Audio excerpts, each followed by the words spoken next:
em torno aí dessa história das chamadas fake news, eu tenho insistido muito que nós não estamos tão vulneráveis às notícias mentirosas quanto se propaga.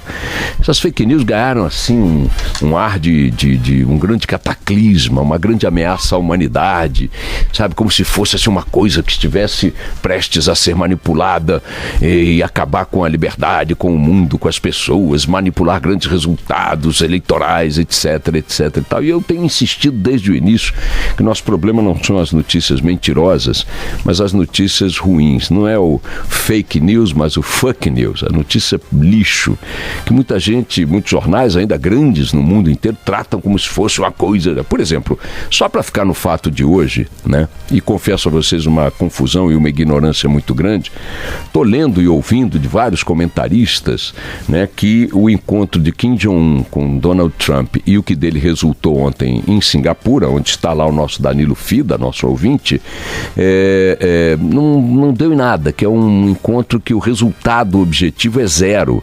Estou ouvindo, lendo que o Kim Jong-un se deu bem, que a estratégia diplomática da Coreia do Norte foi habilidosa para explorar o egocentrismo, o egotrip do Trump, e que no mundo real, no mundo concreto, nenhum avanço teve, e não sei o que foi um encontro bolha, que não é nada, que não, o acordo assinado não significa nada e tal.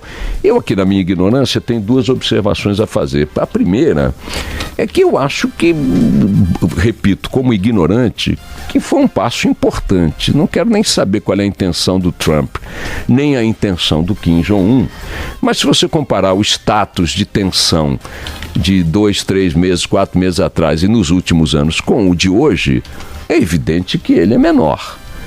Pode piorar lá para frente? Pode piorar lá para frente. Pode ser uma grande lambança? Pode ser uma grande lambança. Na pior das hipóteses, voltaremos para o status anterior, em que o Kim Jong-un disse que ia mandar uma bomba para destruir os Estados Unidos disse que ia mandar uma bomba para destruir a Coreia do Norte.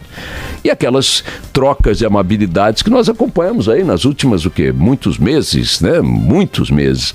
Então, ainda que tudo seja oco, como vários analistas estão dizendo, e eu os respeito porque não entendo exatamente o que é, né? Não sou um estudioso atento a esses debates, essas notícias, mas me parece que o encontro de dois chefes de Estado que estavam se estapeando pela mídia global, apertando a mão, andando juntos, assinando papéis, dizendo que vão interromper exercícios militares na Península Coreana, com a Coreia do Sul, dizendo que vão desativar o arsenal nuclear, dizendo que vão devolver restos mortais de soldados americanos mortos na Guerra da Coreia, que vão não sei o quê.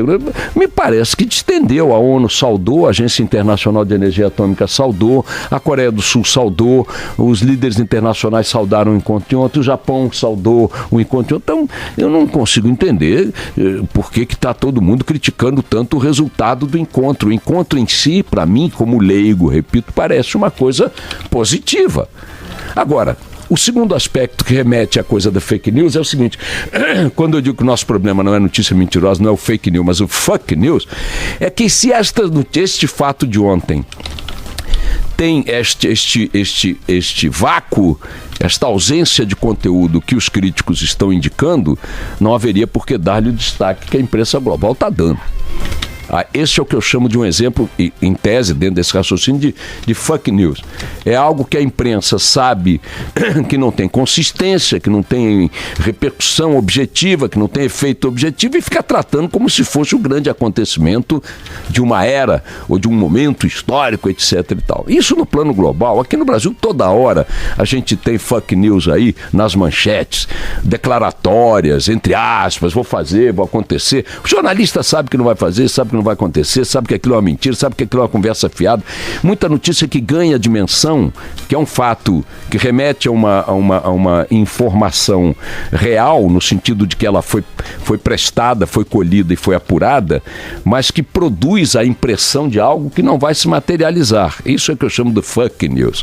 Quanto ao fake news, essa coisa toda que se fala, não vejo que haja essa vulnerabilidade toda da humanidade, as notícias mentirosas propaladas pelas redes sociais, pela internet e tal, porque a tecnologia, que permite difundir em velocidade cósmica as mentiras é a mesma tecnologia que permite desmascará-las no mesmo tempo, quase que em tempo real.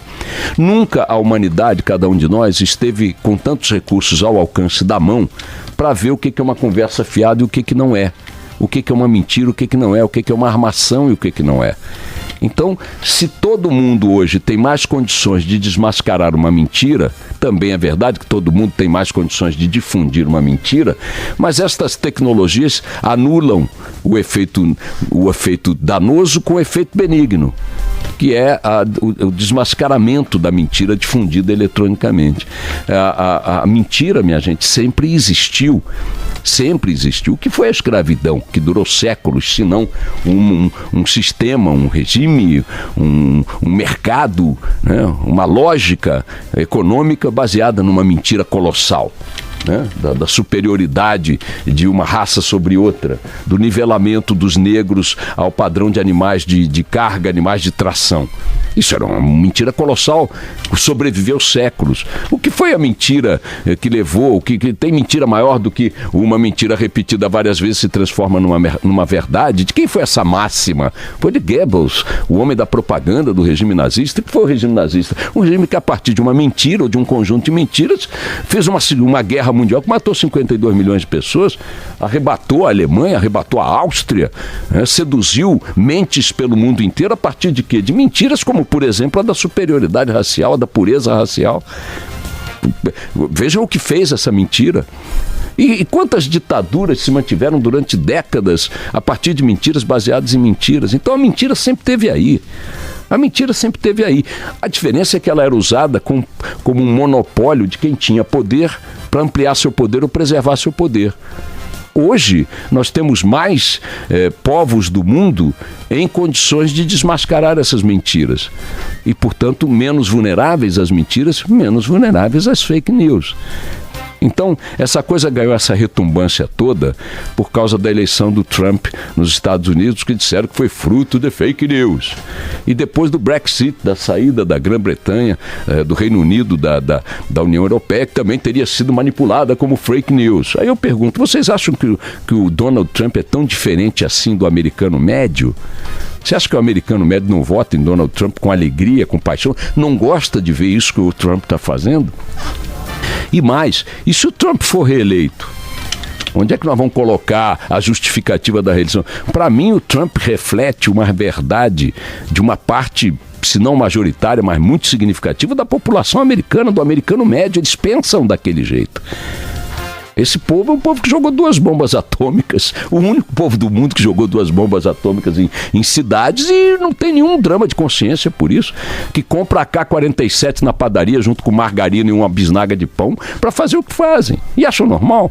Que cultivaram na sua legislação leis segregacionistas até a segunda metade dos anos 60. Que estiveram alinhados ao regime do apartheid na África do Sul até a sua agonia. Então, que papo é esse que o americano é uma coisa incapaz de eleger o Trump? Pelo contrário, surpreendente é que ele tenha dado a vitória a Obama, o presidente dos nossos sonhos, uma figura charmosa, inteligente, sofisticada, humanista, etc. e tal, e tenha reeleito Obama. O Obama é o ponto fora da curva na mentalidade do eleitor médio americano. Então, aí o Brexit... Vem cá, os britânicos, vocês acham que os britânicos acham que são europeus? Numa boa? No fundo daquelas almas, aquelas carruagens com aqueles cavalos fazendo cocô? Nem a moeda eles unificaram. Sair do Brexit não me surpreendeu que eles tenham entrado. Aí saíram, como isso incomodou a nós, que queremos um mundo sem fronteiras, queremos presidentes democráticos, queremos figuras, né, bacanas, né, que não sejam homofóbicos, sexistas, não sei o quê, racistas. Aí ficamos zangados quando a realidade afronta nossos desejos e dizemos que essa realidade é fruto de fake news, de arma. Não, a realidade é fruto da realidade. Vejam, aqui no Brasil, voltando à nossa vaca fria, divulgaram há poucos dias muitos sites ligados aí ao campo da esquerda. Tem um que é um 248, 249, uma besteirada qualquer. Religioso é impedido de entregar terço abençoado pelo Papa a Lula, que o Papa mandou para Lula. Não deixaram o emissário do Papa entregar um terço benzido pelo Papa, abençoado pelo Papa para Lula. Que maldade, coitado do Lula. A coisa da santificação, né? Aí ontem o Vaticano disse, não tem esse negócio de emissário do Papa entregando nada pro Lula, não. O Papa abençoa ou benze tantos terços quanto levarem para ele, recomenda em geral que sejam dados a prisioneiros no mundo, independentemente da situação específica de cada prisioneiro. Não houve nesta visita deste cavalheiro nenhuma missão específica do Papa, nem nada. E aí, esse site e outros da mesma linha, dos blá blá blás, depois de Lula, agora a imprensa brasileira censura o Papa. São uns malucos completos. Não teve emissário do Papa, o Vaticano ontem teve que se pronunciar dizendo que não é nada disso, que distribuir terços do Papa, o Papa abençoa tudo quanto é terço, e há uma recomendação que eles sejam levados aos presos do mundo, não importa quais sejam. É um ato de amor, é um ato de solidariedade, enfim, de humanidade, como queira. O embaixador do Vaticano em Brasília disse que não conhece nada de nenhuma missão nesse sentido. Está aqui dizendo, Adriano Silva Pucci disse desconhecer a entrega do rosário ao ex-presidente Lula, e por aí foi. Outro fake news, o próprio Temer ontem disse que é vítima da imprensa porque os avanços do seu governo não são divulgados. Vejam a quantidade de espaço que o Temer ocupou e ainda ocupa na mídia brasileira com seus fake news, prometendo os milagres que não entrega, porque milagres não existem. É monumental. E aí a 4 foi monumental ao longo dos últimos anos, desde que ele tomou posse. Olha a quantidade de coisa que o Temer prometeu, os milagres que anunciou, como é que ele faz? Mesóclises que ele fez, tudo com grandes manchetes, entrevistas, solenidades. E agora ele está reclamando que o legado econômico do seu governo não é divulgado. Qual o legado econômico? Em 2 anos, tá bom, eu aprovei uma medida aqui, uma outra medida ali, cuja efetividade ainda está em discussão e tal, mas que legado? Então são tentativas à esquerda, à direita, ao centro, acima e abaixo, de quem está no poder, de construir versões, tá certo?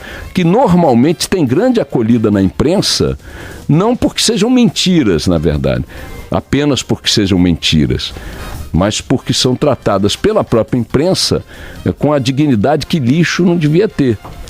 Então, nosso problema, repito, não é a fake news, é o fuck news. Nós estamos lotados de fuck news no noticiário global e no nosso aqui a dar com pau. Vamos nessa.